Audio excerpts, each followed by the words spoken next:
ناس كتير ما تعرفوش ان احمد زكي فقد بصره اثناء تصوير فيلم حليم. الفنان احمد زكي رحل سنة 2005 بعد صراع طويل مع المرض، وكانت الايام الاخيرة في حياته مؤثرة جدا. السؤال هنا، ايه طبيعة المرض اللي تسبب في رحيله؟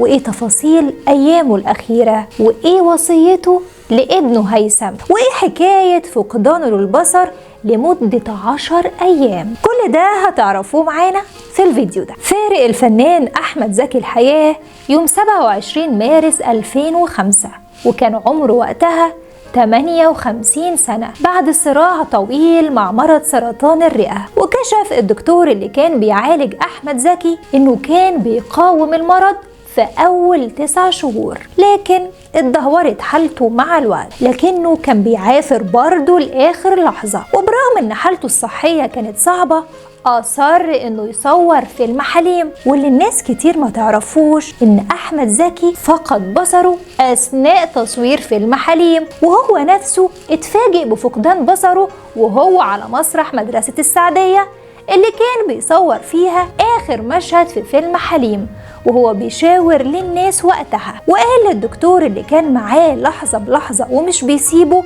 إنه مش شايف أي حاجة. والغريب إن أحمد زكي قدر يخبي فقدانه للبصر عن الناس كلها لمدة 10 أيام، وكان بيمثل إنه شايف وما حد شك اللحظة إنه مش شايف. وكان بيلبس نظارة وبيمسك جورنان وكأنه بيقرأ علشان ما حدش يشوف، لغاية ما جه وزاره صديقه الدكتور أسامة الباز. وخلال حديثهم كان أحمد زكي بيوجه نظره ناحية صوته، ولحظتها كان الباز انتهى من كلامه وبعدها اتحرك من مكانه، لكن أحمد زكي فضل موجه نظره في نفس المكان لأنه معرفش إن الباز اتحرك. ووقتها عيط أسامة الباز لأنه أدرك إن أحمد زكي فقد بصره. وأكد الطبيب اللي كان بيعالجه إن أحمد زكي كان حاسس بقرب رحيله. وفي مرة قرر أحمد زكي إنه يمثل مشهد رحيله، فنام على الكنبة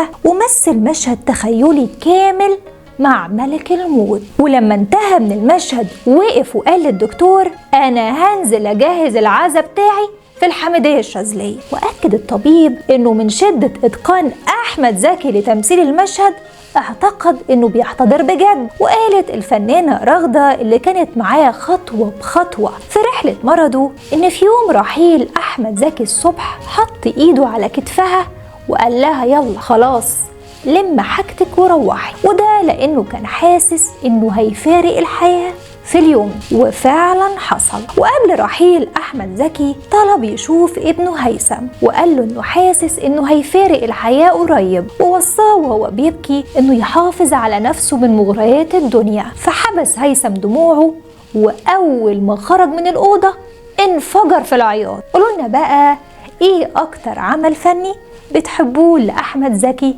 الله يرحمه.